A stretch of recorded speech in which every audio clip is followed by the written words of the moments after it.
Assalamualaikum warahmatullahi wabarakatuh.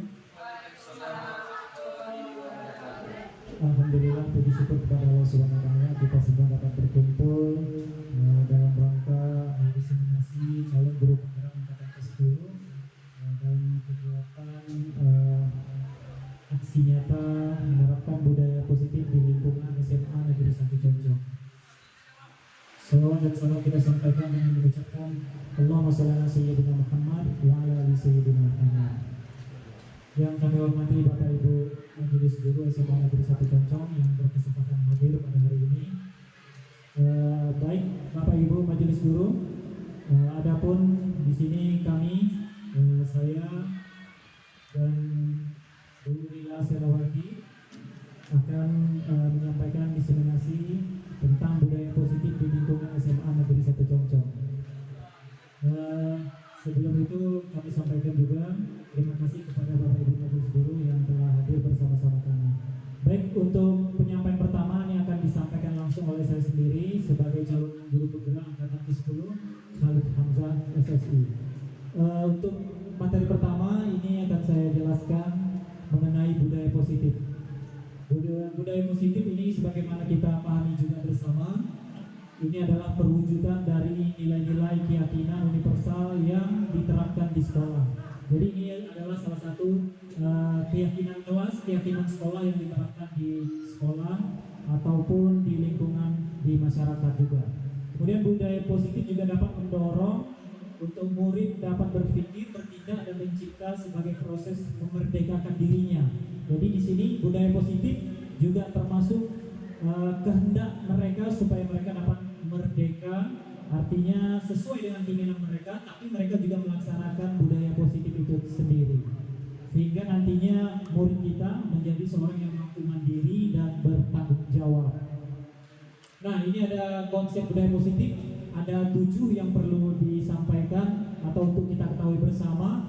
Yang pertama adalah perubahan paradigma belajar, kemudian disiplin positif, kemudian kebutuhan dasar manusia, motivasi perilaku manusia, posisi kontrol manusia, kemudian ada keyakinan kelas, segitiga restitusi. Karena kami di sini CGP-nya berdua dengan Ibu Rela, jadi di sini kami bagi 2. Saya 3 materi pertama, kemudian Ibu Rela Selawati untuk materi berikutnya atau 4 materi berikutnya. Nah, ini saya sampaikan untuk perubahan paradigma belajar. Nah, sekarang untuk paradigma belajar ini adalah kita cenderungnya itu pada penguatan kompetensi dan pengembangan karakter. Nah, di mana ini berdimensi profil pelajar Pancasila. Jadi arahnya seperti ke kurikulum merdeka. Jadi memang kompetensi juga, karakter juga, tapi sesuai dengan profil pelajar Pancasila. Kemudian pembelajaran yang dirancang sekarang itu juga berdasarkan prinsip pembelajaran berdiferensiasi. Artinya sekarang kita sudah mementingkan sesuai kebutuhan anak-anak itu sendiri, murid-murid kita. Kalau dulu kita mungkin atas kemauan kita sendiri, kita tanpa memandang apa itu kebutuhan siswa, apakah siswa itu sudah menerima apa yang kita ajarkan. Tapi kalau sekarang pembelajaran itu berdiferensiasi, artinya berbeda. Apa yang beda dari siswa? Siswa ini tentu tidak sama menerima pembelajaran. Siswa ini, siswa itu tentu berbeda. Jadi itu yang harus kita rancang dan itu harus kita rangkul siswa kita sehingga pembelajaran berdiferensi ini sesuai dengan kebutuhannya. Nah, yang kita ketahui juga profil pelajar Pancasila ini ada beriman dan bertakwa kepada Tuhan Yang Maha Esa, ini yang pertama. Kemudian yang kedua berkebinekaan global. Kemudian yang ketiga bergotong royong, mandiri, bernalar kritis dan kreatif. Ini adalah profil pelajar Pancasila. Kemudian ada berikutnya materinya mengenai teori positif, disiplin positif. Ini dikemukakan oleh Dr. William Gelser tentang teori kontrol. Nah, di sini ada beberapa hal yang menarik menurut kami. Yang pertama adalah katanya teori kontrol itu semua perilaku memiliki tujuan, bahkan terhadap perilaku yang tidak disukai. Ini kalau kita terapkan dengan murid kita, ternyata murid-murid kita itu perilakunya ada tujuan semuanya. Entah itu yang positif, entah itu yang negatif, entah itu kita suka ataupun kita tidak suka, dia memiliki tujuan. pasti mereka ada sesuatu yang mereka inginkan. Kemudian yang kedua, kata William Galser juga, segala usaha untuk mempengaruhi murid agar mengulangi suatu perilaku tertentu ini adalah merupakan kontrol kita. Jadi terus kita lakukan, terus kita ulangi sesuatu yang kita inginkan, itu adalah kontrol kita terhadap murid tersebut. Kemudian yang ketiga, kata William Galser, menggunakan kritik dan rasa bersalah murid ini memang mengontrol murid, tapi efeknya adalah menjadi menuju murid yang identitasnya gagal. Jadi artinya menggunakan kritik ini, rasa bersalah ini akan membuat siswa menjadi seorang yang dalam hal kedepannya karakternya akan gagal. Artinya dia akan menjadi seorang pemberontak dan tidak sesuai yang kita inginkan berikutnya. Karena apa?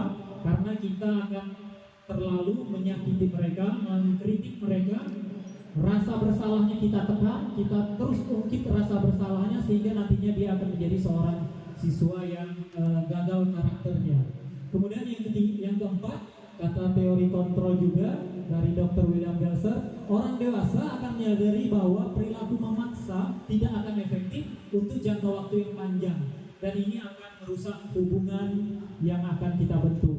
Jadi perilaku memaksakan sesuatu yang berlebihan itu tidak akan baik.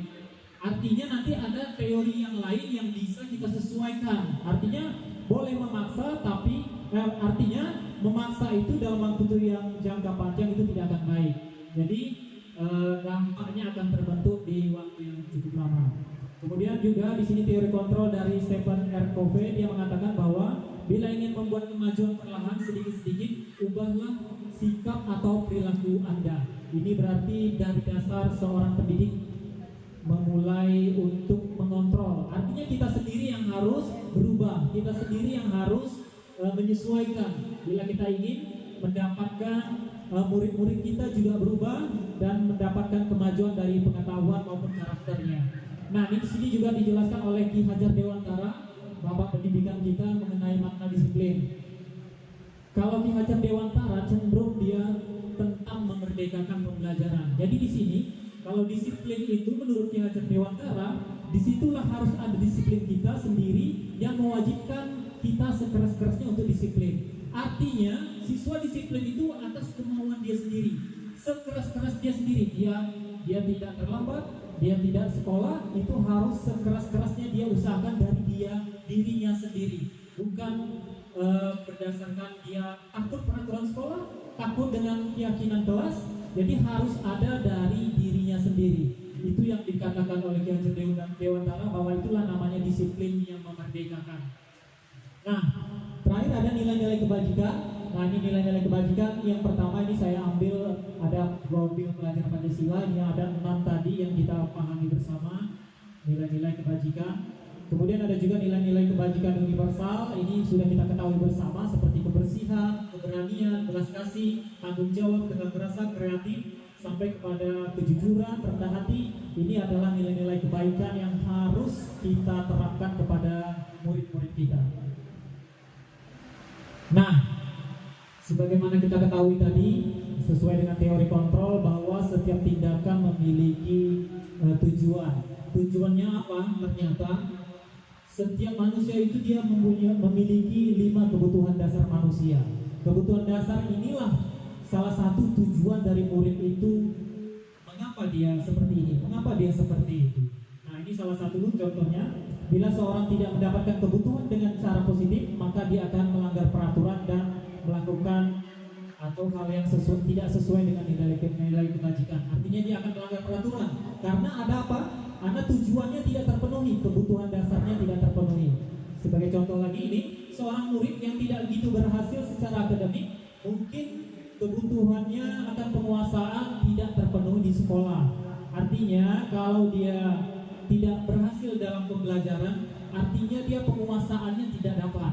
Nanti dia akan mengimbaskan kemana? Dia akan mengimbaskan kepada yang lain. Mungkin dia akan mengganggu temannya, mengusik temannya, kemudian di lapangan dia akan mengontrol teman-temannya, karena dia tidak berhasil. Karena akademiknya dia tidak dapat menguasai akademik. Nah, jadi akan lari kebutuhan dasarnya ke yang lain. Kemudian juga dapat ini kita contohkan, seorang yang merasa tidak diterima oleh temannya, kebutuhan akan kasih sayang dan rasa diterima tidak dipenuhi, dia mungkin akan memiliki satu teman atau memisahkan diri dari yang lain. Nah, ini mungkin sering kita jumpai pada murid-murid kita. Murid-murid kita ada yang tidak mau bergaul atau dia menyendiri. Berarti ada sesuatu kebutuhan dasarnya yang tidak terpenuhi. Dia merasa tidak diterima oleh temannya, kasih sayang yang kurang, sehingga dia akan melimpahkan ke yang lain. Dia akan terisolir, atau dia punya satu teman saja, atau dia sendiri, atau dia meluapkan dengan hal lainnya. Nah, ini dasarnya dari 5 kebutuhan dasar manusia. Inilah tujuan kenapa semua orang, semua siswa, semua murid kita itu memiliki kebutuhan dasar. Yang pertama, apa kebutuhan dasar manusia itu? Yaitu bertahan hidup. Nah, kalau bertahan hidup ini artinya ini yang paling primer ya. Kebutuhan pakaian, tempat tinggal, keamanan, dan kesehatan. Kalau kita tidak mendapatkan ini, pasti kita akan melakukan hal-hal yang juga fatal. Karena ini bertahan hidup ini cukup penting ya. Tak punya makanan, tentu kita akan, ya siswa kita mungkin kalau berperilaku buruk, tak punya makan, tak dapat makanan, dia akan mencuri mungkin, ya.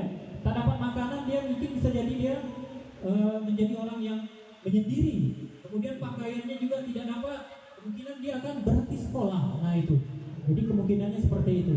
Kemudian kebutuhan dasar yang kedua yaitu adalah kasih sayang dan rasa diterima.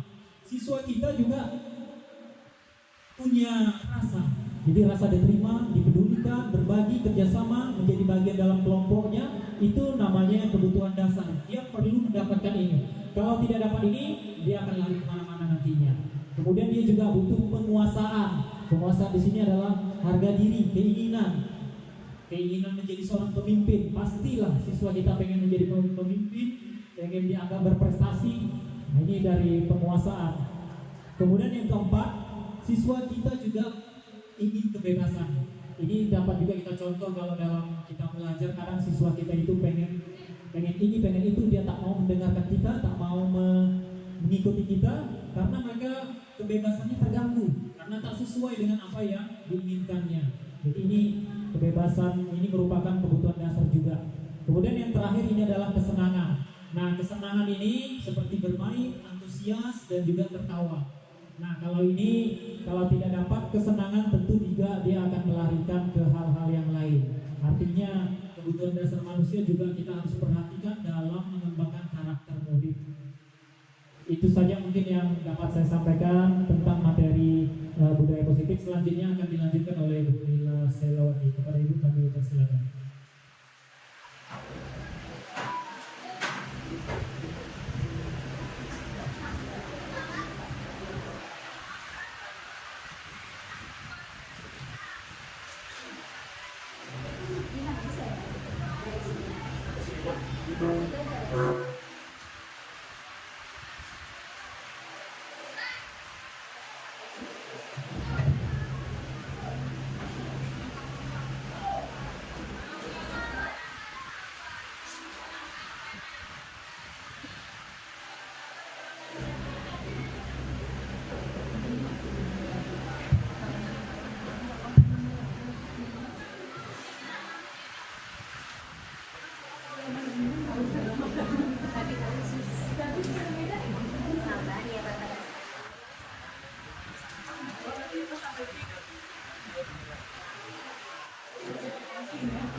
Cuman 11 kami kan. Itu kenapa ada lemonnya?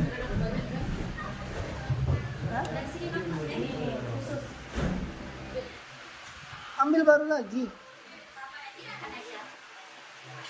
Assalamualaikum warahmatullahi wabarakatuh. Baik, saya akan melanjutkan penjelasan dari Pak Halid. Nah, jadi di sini yang sudah dijelaskan beliau tadi adalah tentang disiplin positif, kemudian kebutuhan dasar, nilai-nilai kebajikan, Dan yang akan saya jelaskan yang pertama itu tentang motivasi manusia. Nah, seperti yang kita ketahui motivasi itu pasti ada dua. Yang pertama itu ada dari dalam atau intrinsik. Yang kedua ada dari luar atau ekstrinsik. Nah, jadi intrinsik ini pasti memang betul-betul memang ada rasa kesadaran dari kita. Begitu juga mungkin yang dialami para siswa-siswi kita. Nah, jadi kalau motivasi intrinsik tadi ini biasanya seperti contohnya mungkin ya yang sudah kita lihat bagi siswa ataupun murid yang memang betul-betul ingin sekolah, pastinya kalau datang ke sekolah pastinya dia akan datang tepat waktu karena itu merupakan kewajiban dari siswa tersebut. Nah, kalau ada motivasi dari luar atau ekstrinsik itu biasanya adanya suatu hal yang diinginkan. Contoh, misalnya siswa tersebut datang tepat waktu karena alasannya pertama tidak ingin dihukum, ya kan Bapak Ibu. Nah, kemudian yang kedua itu biasanya karena ada penghargaan. Contoh, misalnya seringkali kita di kelas ya, kalau misalnya kita ingin siswa itu aktif pasti kita selalu memberikan hal-hal yang berbau penghargaan ataupun hadiah. Nah, itu sebenarnya baik, tapi lama-kelamaan itu kalau dilakukan dengan jangka yang panjang itu sangat tidak baik sekali. Mengapa demikian? Karena dari hal tersebut siswa itu jadi belajar mengharapkan motivasi dari tersebut. Artinya sedikit-sedikit ingin mengharapkan imbalan dari guru. Nah, oleh karena itu apa? Kita sebagai guru menanamkan murid kita supaya menimbulkan motivasi dari dalam diri atau intrinsik.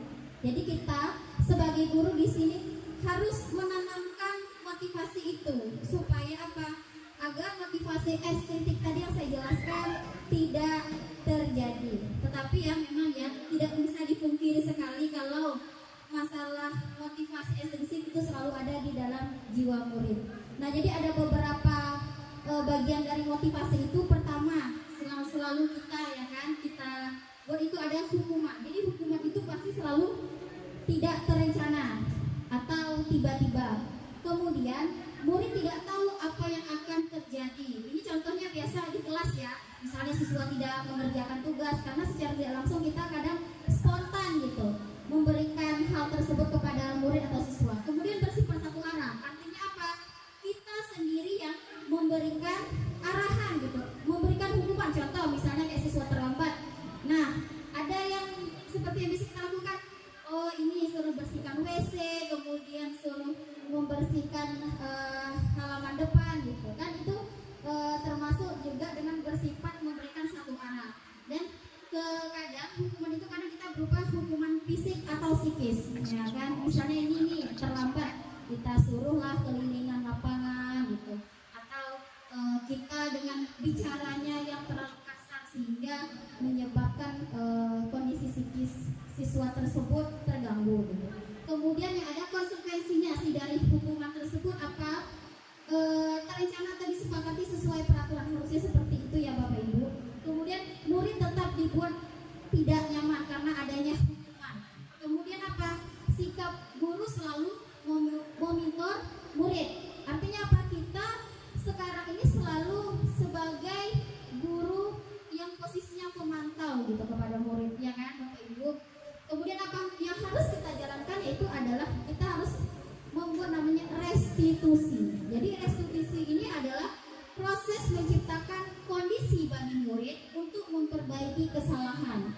Yang kedua adalah proses kolaboratif yang mengajarkan murid untuk mencari solusi sendiri. Nah, ini akan nanti saya jelaskan selanjutnya. Nah, kemudian posisi 5 kontrol guru. Nah, seperti yang kita ketahui, di antara kita ini pasti selalu posisi kontrol guru adalah selalu hukum ya, sama satu pemantau. Nah, dua itu yang selalu kita dilakukan. Benar sekali Ibu Syarifah. Nah, jadi sebenarnya ada posisi 5 kontrol kita sebagai guru yang tanpa sadar kita sudah melakukannya atau kita jalankan. Pertama tadi sebagai penghukum, kita tanpa sadar selalu menghukum siswa.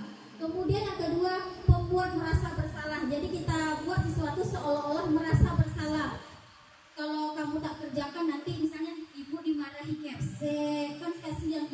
Nah, itu contohnya misalnya. Kemudian apa sebagai teman? Bagaimana kita dengan teman, begitu juga kita dengan siswa gitu.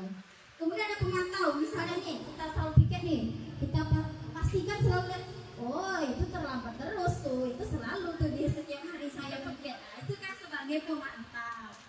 Kemudian adalah manajer. Nah, manajer inilah yang harusnya kita lakukan sebagai guru. Harusnya posisi kontrol inilah yang harus kita lakukan. Karena manajer inilah posisi yang pas sebagai guru yang kita lakukan nanti di segitiga restitusi ya. Nah, contohnya seperti apa ya Bapak Ibu, kita ulangi lagi, tadi sudah ada. Nah, contoh misalnya Adi terlambat hadir di sekolah. Nah, sebagai posisi penghukum pasti selalu kita dengan nada suara tinggi, selalu bahasa tubuh kita mata melotot, apalagi dengan mungkin ya guru yang karakteristik mukanya itu sudah antagonis sekali gitu ya kan Bapak Ibu, dan suka nunjuk-nunjuk, benar kan? Nah, jadi misalnya terlambat lagi, pasti itu terus yang terlambat, melompat atau sekarang bolos, apalagi yang sering bolos ya Bapak Ibu. Kemudian kapan sih bisa tepat waktu, bisa kadang kenapa sih selalu tidak pakai dasi, itu pasti selalu ada anak kayak gitu. Nah, harusnya kita tanyakan kepada diri kita Bapak Ibu, bagaimana sih perasaan murid itu kalau kita ditanya terus seperti itu, ya kan? Nah, pasti hasilnya bakal kemungkinan murid-murid merasa marah. Pasti ya, dia pasti selalu ada dendam sama kita, ya kan? Dan ujungnya dia bersifat agresif. Nah, kemudian bisa jadi sesudah dia kembali ke kelas, nantinya duduk ya, dia pasti mungkin melampiaskan rasa kekesalan, mungkin bisa mencari-cari bukunya atau meja tulisnya, dan lebih buruk lagi sepulang sekolah mungkin ini dia akan mungkin balas dendam lah sama gurunya gitu kan. Ini mungkin bisa jadi kalau kita punya kendaraan ya, kalau di sini kan tidak ada, mungkin bisa jadi dia langsung ke rumah gurunya bawa parang gitu kan, karena balas dendam gitu, karena punya sifat pendendamnya. Nah, kemudian yang kedua, yang tadi adalah posisi kedua adalah perempuan merasa bersalah. Nah, jadi ini dengan ada suara memelas, jadi kayak kita halus, Adi kamu ini bagaimana, kayak gitu kan. Kamu pasti janji dengan ibu tidak akan terlambat lagi. Jadi kita seolah-olah gitu buat siswa tuh merasa kita apa ya, merasa bersalah gitu apa yang dia lakukan gitu. Nah, hasilnya bagaimana? Jelas murid pasti dia merasa ada bersalah gitu. Jadi bersalah terhadap mengecewakan bapak dan ibu gitu, dan kemudian dia akan merasa gagal dan tidak sanggup gitu untuk membahagiakan orang di sekitarnya. Nah, kemudian tadi ada yang posisi teman gitu ya Bapak Ibu. Yang temannya tentu seperti akrab, misalnya contohnya kan di sekolah ini seperti kayak Bu Dewi gitu kan, dengan siswanya Astrid atau Pak Bambang. Jadi kalau ngomong sinilah, ayolah minta tolong misalnya kan, ayolah bagaimana sih kamu kemarin gitu, kamu kan ada janji sama bapak. Iya, terlambat ya Bu Dewi. Ini contoh. Dan begitu juga sebaliknya ya. Jadi intinya bagaimana kita ngobrol dengan teman, begitu juga kita ngobrol juga dengan siswa gitu. Nah, kemudian pasti siswa akan merasa senang dan akrab, bahkan mungkin malah kepedean ya ini ya. Tapi sebenarnya ini juga mesti harus dihindari. Jadi kita boleh dekat sama siswa, tapi jangan terlalu ya. Nah, yang selanjutnya adalah posisi pemantau. Ini biasa kita sering kita lakukan. Jadi biasa kita melihat ada siswa yang terlambat, selalu kita tanyakan dengan nada yang datar. Jadi bagaimana sih Adi tadi kan, tahukah kamu jam berapa kita memulai ini? Gitu. Dia selalu dengan nada yang memantau gitu. Jadi ada beberapa ya perbedaan. Ini pastinya si adik paham saya harus tinggal kelas pada jam istirahat nanti.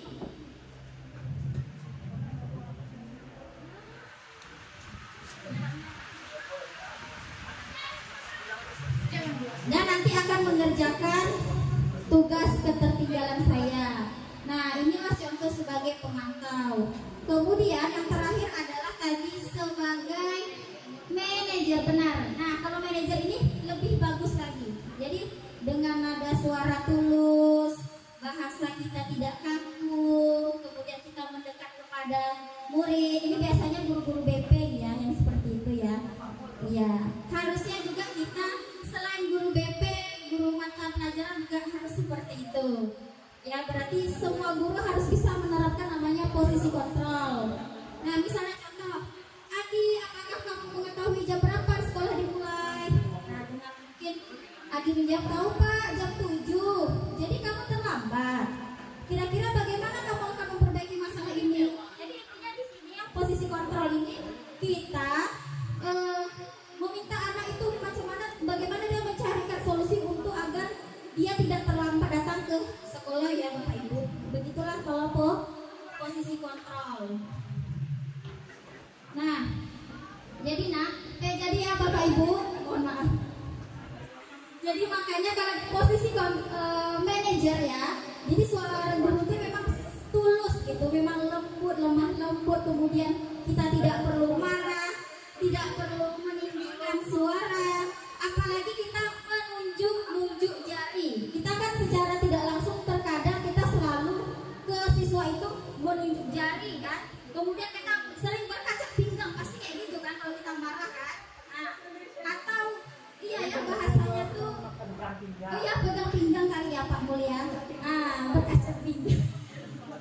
Atau kita kadang bersikap seolah kita menyesal, nah jadi tampak sedih gitu atas perbuatan yang dilakukan oleh muridnya. Jadi kita fokus ada pada murid tersebut gitu. Nah jadi ingat, yang posisi pas itu adalah kalau kita sebagai guru adalah posisi manajer. Jadi guru akan mengembalikan tanggung jawab tersebut pada murid untuk mencari jalan keluar permasalahannya. Tentu dengan bimbingan kita juga, ya.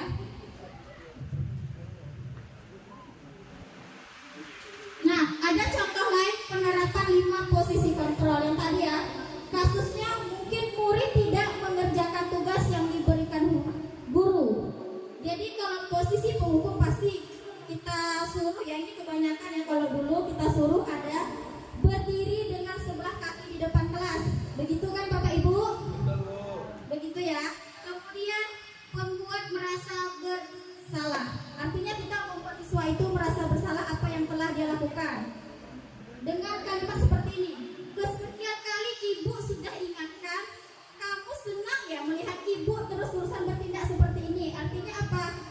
Kita meminta siswa itu jangan dia merasa bersalah gitu kalau kita melakukan itu terus kepada siswa, supaya dia sadar gitu ya Bapak Ibu. Kemudian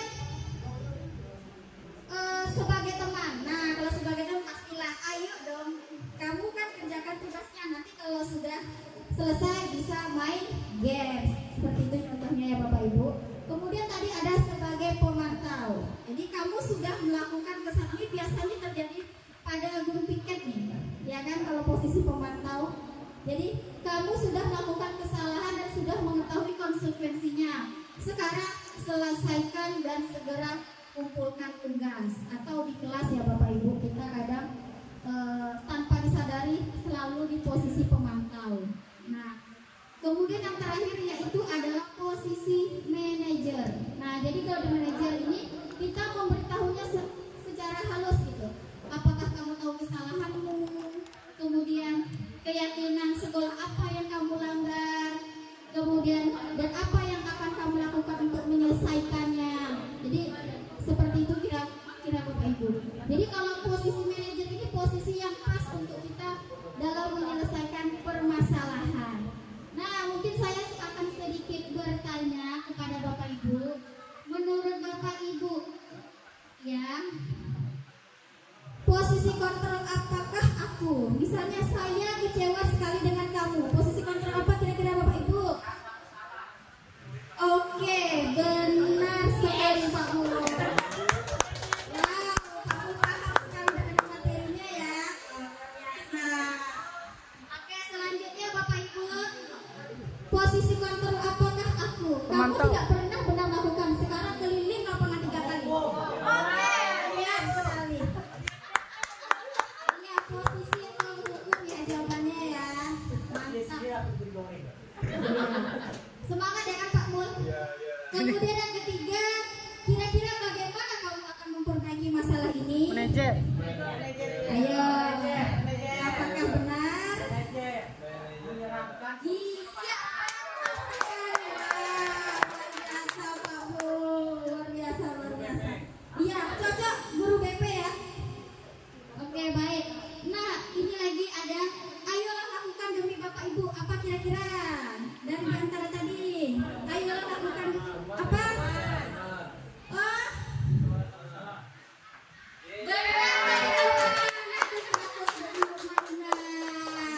ada lagi satu ya Bapak Ibu. Nih apa kira-kira? Kamu terlambat 15 menit. Apakah kamu sudah mengerti konsekuensi yang dilakukan bila terlambat? Ayo. Apakah? Oke, kita tengok jawabannya. Benar. Mantap Bapak Ibu, luar biasa. Guru SMA Concong ini sudah paham ya dengan posisi kontrol sebagai guru. Oke. Iya, tinggal kita praktekkan benar. Sebenarnya inilah tugas sebagai guru penggerak ya. Jadi membantu Bapak Ibu kita bagaimana solusi kita agar murid kita jangan merasa dendam sama kita dan tertekan. Jadi kita harus menerapkan posisi seperti ini. Kemudian yaitu tentang tadi ada keyakinan kelas. Nah, mungkin ini tidak asing ya dengan Bapak Ibu semua. Sebenarnya keyakinan kelas ini kalau sebelumnya kita sudah lakukan, tetapi bukan keyakinan kelas, tetapi ada namanya kesepakatan kelas, atau sebelumnya kita sudah buat namanya peraturan sekolah, gitu. Nah, tetapi di sini agak berbeda. Jadi keyakinan kelas ini merupakan kesepakatan kelas yang diyakini bersama guru dan murid dengan harapan untuk meningkatkan kedisiplinan murid. Jadi keyakinan kelas ini berupa pernyataan universal dan dibuat dalam bentuk kalimat yang positif, bersifat abstrak, dan keyakinan kelas ini hendaknya tidak terlalu banyak sehingga mudah diingatkan. Artinya tuh kata-kata itu singkat, padat dan jelas. Contoh ya, kita keyakinan kelas yang kita harus dibuat sama siswa itu misalnya, ingat ya, keyakinan kelas ini tidak boleh memakai kata jangan atau dilarang, tetapi diganti dengan misalnya datang tepat waktu. Kemudian misalnya membuang sampah sembarangan, gitu, berarti diganti dengan menjaga kebersihan. Jadi nanti kalau Bapak Ibu di awal pembelajaran semester baru, alangkah lebih baiknya membuat namanya keyakinan kelas, gitu, agar terciptanya apa tadi, kesepakatan antara kita sebagai guru dan murid. Jadi nanti pembelajaran di kelas juga menyenangkan dan mereka sudah tahu konsekuensinya seperti apa yang harus dilakukan, gitu ya Bapak Ibu. Nah, kemudian ada namanya ini ya, materi terakhir tentang segitiga restitusi. Nah, inilah yang materi yang sangat ya, saya juga sebagai CGP baru tahu loh bagaimana sih cara mengatasi siswa yang bermasalah, ya kan? Kita selalu memberikan solusi itu pasti selalu di poin yang ke apa ya, poin yang kedua. Nah, sebenarnya segitiga restitusi ini adalah suatu proses dialog yang dijalankan guru ataupun orang tua agar dapat menghasilkan murid yang mandiri dan bertanggung jawab. Segitiga restitusi ini membantu murid memiliki tujuan, disiplin positif, dan memperbaiki dirinya setelah berbuat salah. Nah, restitusi ini bukan untuk menembus kesalahan, namun untuk belajar dari kesalahan. Artinya apa? Ini kita lakukan untuk anak yang membuat masalah. Nah, caranya bagaimana? Ada 3 hal yang harus kita lakukan. Yang pertama ada menstabilkan identitas. Kedua ada validasi tindakan yang salah. Ketiga adalah menanyakan keyakinan. Nah, ini kan sebelumnya kan kita sudah namanya membuat keyakinan kelas ataupun keyakinan sekolah. Nah, yang harus dilakukan apa saat kita menghadapi anak yang melakukan kesalahan? Ini selalu ya, contoh misalnya anak yang sering terlambat, kemudian anak yang tidak mengerjakan tugas tepat waktu. Apa yang kita lakukan? Kita harus melakukannya dengan melakukan memakai dengan segitiga restitusi, gitu, dalam mengatasi permasalahan, bukan cara dengan menghukum. Jadi kita ingin menyadarkan murid tersebut apa yang dilakukannya itu salah, gitu, dan harus segera diperbaiki. Dan itu juga untuk kebaikan murid tersebut. Nah, yang pertama yaitu adalah menstabilkan identitas. Nah, tersebut ya. Nah kita tanya dia dulu. Misal contoh anak yang membolos gitu, pasti kita tanya. Biasanya kan hari semalam membolos, pasti hari ini kita akan datangi tuh. Pasti kita tanya dulu, jujur tidak, mau tidak biasanya anak itu jujur. Tapi insya Allah kebanyakan jujur ya siswa kita. Pastinya iya bu, saya bolos. Nah kita bilang, bagus, kamu sudah mengakui kesalahan. Terus kita dengan kalimat ini bisa kita bilang ke siswa, berbuat salah itu manusiawi. Jadi bahasanya ya, tidak ada namanya manusia yang sempurna. Nah termasuk kita ya, Bapak Ibu juga pernah melakukan kesalahan seperti itu. Nah kita memberikan sama siswa tersebut dengan bahasa yang halus gitu. Jadi Bapak Ibu sebenarnya tidak tertarik mencari siapa yang salah, tetapi Bapak Ibu ingin mencari solusi dari permasalahan yang kamu hadapi gitu. Jadi kita memanggil sesuatu dengan kata-kata seperti ini. Kamu berhak kok merasa begitu. Jadi di sini seolah-olah kita bukan menghukum mereka gitu, tapi kita ingin pertama siswa tersebut untuk berbuat jujur dulu. Gitu. Jangan asal menyalahkan gitu. Kemudian yang kedua adalah validasi tindakan yang salah. Nah, jadi kita tanyakan kan, kamu pasti punya alasan mengapa melakukan hal ini. Contoh misalkan anak-anak kita tuh yang bolos lah, kemudian merokok keluar, apa sih alasannya? Harusnya kita tanyakan. Kemudian, padahal kan kamu bisa melakukan yang lebih buruk daripada ini. Intinya kita tuh memberikan motivasi lah, ternyata kamu sudah melakukan yang tidak terlalu lebih buruk lagi. Kemudian kamu patut bangga pada dirimu sendiri karena kamu telah melindungi sesuatu yang penting buat kamu. Nah begitu kira-kira validasi tindakan yang salah. Kemudian yang terakhir ini yang harus kita lakukan adalah menanyakan keyakinan. Nah jadi misalnya kita sudah selesai tuh bertanya masalah tadi, kita tanya apa sih keyakinan kelas kita, keyakinan kelas apa, maksudnya keyakinan yang telah dilanggar oleh siswa tersebut. Misalnya kita tadi sudah membuat keyakinan yaitu apa, bertanggung jawab. Bertanggung jawab di sini dimaksudkan berarti tidak membolos, bertanggung jawab terhadap tugas yang diberikan guru. Ternyata dia sudah melanggar namanya keyakinan kelas.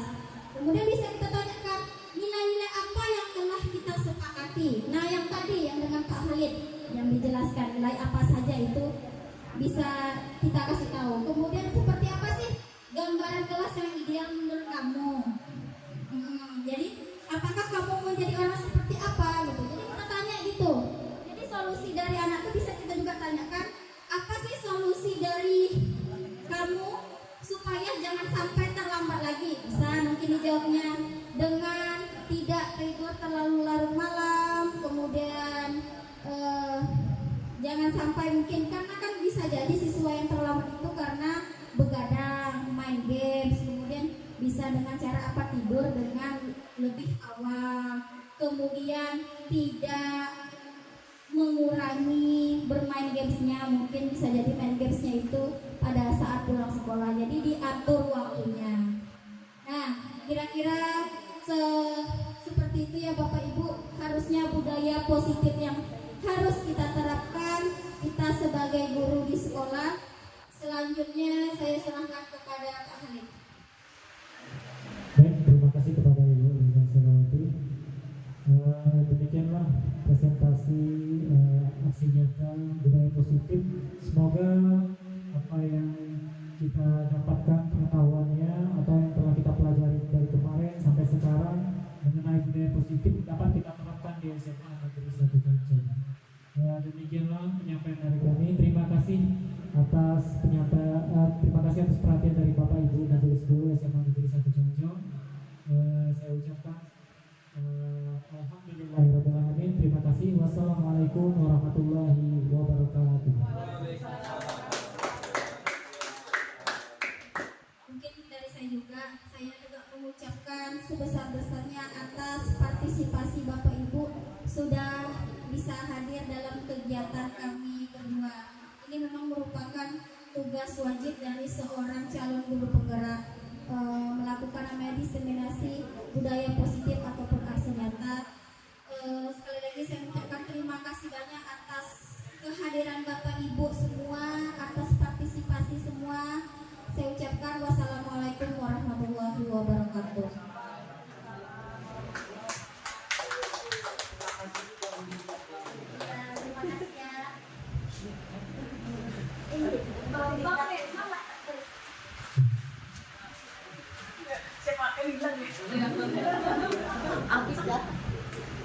habis deh makanannya. Iya, iya.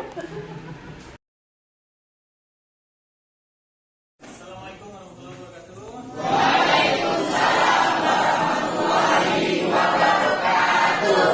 pagi. Kapan hari ini? Alhamdulillah. Baik hari ini ya. Baik, sebelum kita mulai pembelajaran hari ini, kita berdoa dulu ya. Siapa yang berinisiatif memimpin doa? Oh, Cantika, silakan. Luar biasa Cantika. Kasih aplaus untuk Cantika.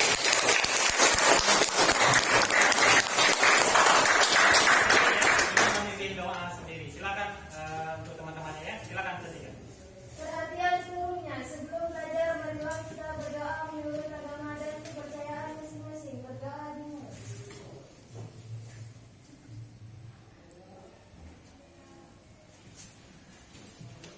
Berdoa selesai, ucapkan salam kepada Bapak Guru.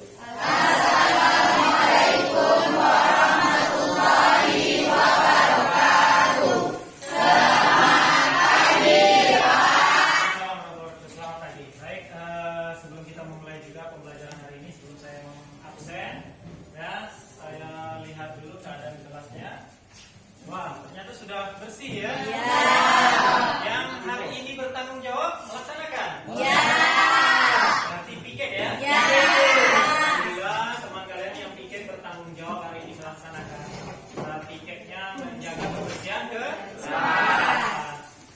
Kira-kira setiap hari menjalankan piketnya enggak? Menjalankan ya. Jadi itu kebersihan itu untuk kalian juga ya enggak? Kembali kepada kalian aja, kalau tidak bersih, kalau tidak kotor, tentu suasana belajarnya tidak nyaman. Ya, tapi ini saya lihat bersih semua. Ini sesuai dengan kesepakatan kelas kita ya. Sebelum belajar piket yang pasti ya melaksanakan kebersihan. Terima kasih. Kasih aplaus untuk. Baik. Sebelum kita mulai pelajaran, kita absen dulu kelas ini. Siapa yang tidak hadir? Hadir semua ya? Alhamdulillah ya, hadir semua. Luar biasa ya. Berarti yang biasa-biasanya sering izin sudah datang terus ya? Kasih aplaus untuk kita semua ya. Berarti satu peningkatan ya? Peningkatan. Kemarin Rizal sering izin ya, sekarang sudah mulai datang ya. Sakit juga ya, nah sudah berkurang. Artinya kalian sudah bertanggung jawab untuk tetap mengikuti pelajaran di sekolah ya. Baik, kita masih pelajaran kita hari ini mengenai materi efek Doppler ya. Nah, sebelumnya Bapak mengingatkan materi kita sebelum efek Doppler, apa materi kita mengenai gelombang. Gelombang. Ada yang ingat mungkin apa arti gelombang kemarin? Ada yang bisa? Sesuai kesepakatan kelas kita? Yang bisa angkat tangan? Satu orang, silakan. Putri ya, silakan Putri. Ya. Gelombang kayak getaran atau gerakan. Gelombang, getaran atau gerakan gitu ya? Iya, benar sekali ya. Gelombang memang dasarnya itu getaran atau gerakan, betul sekali. Ada mungkin yang mau menambahkan atau mencoba mengulang lagi mungkin jawabannya? Ada?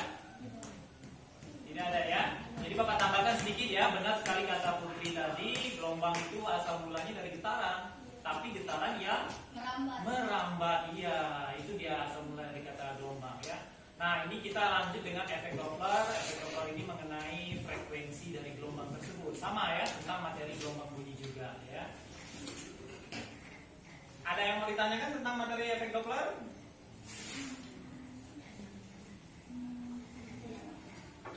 Tidak ada ya, sudah bisa dipahami ya materi efek Doppler ya? Bisa ya. Untuk kedepannya, mari kita ulang lagi pelajaran ini agar kalian bisa memahaminya dalam menghadapi nanti ujian semester ya. Nah, belajar di rumah, tingkatkan ya. Malam jangan banyak begadang bermain HP ya, atau dan hal yang lainnya. Bisa? Ya, silakan nanti kontrol dirinya di rumah ya. Kalau waktunya ujian ya harus ujian, waktunya berjuang ya harus berjuang.